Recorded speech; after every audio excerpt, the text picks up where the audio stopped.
Aktyvus gyvenimas ir energijos pritraukimas siekiant gero. Jei gyvenate mieste ir dažnai bendraujate ar bendrai kažką atliekate su kitais, turite puikią progą padaryti daug gerų veiksmų, kurie neišvengiamai atsipirks.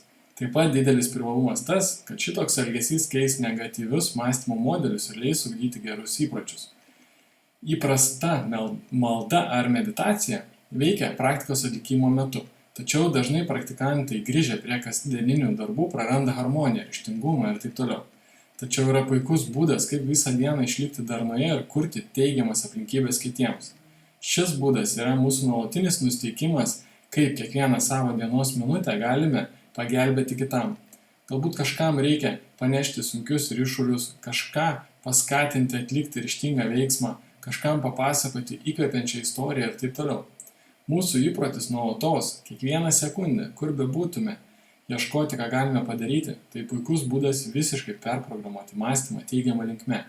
Tuomet, kai esame šitaip nusiteikę, gyvenimas visuomet mums suteikia progą šį nusiteikimą įgyvendinti realiai, vis labiau ir labiau. Priklausomai nuo jūsų pasirengimo lygio, gyvenimas vis tikrins, kiek daug jūs galite. Vien šis kelias yra pakankamai galingas, kad vestų žmogų didžiulių rezultatų ir tobulybės link. Net jei realiai aplinkiniams tuo metu padėti negalite fiziškai, kalbomis, veiksmais, jūs visada galite mintise jiems kartoti mantrą "Linkiu tau laimės". Kartoti, galvojant apie kiekvieną, atskirai ar visus kartu. Vos tik atsiradus progai kažką realiai atlikti, padarykite tai neabejodami ir iki galo. Šis kelias leis išsiugdyti nuolatinį mąstymą, kurti gėrį aplink save, kur bebūtumėte. Jei kažkam sugedo automobilis, prieikite ir paklausite, kuo galite padėti, nors apie tai ir nieko nesuprantate. Jei kas suklupo, padėkite atsistoti. Jei kas neranda kelio, padėkite jį rasti. Jei kažkas neša sunkų daiktą, padėkite.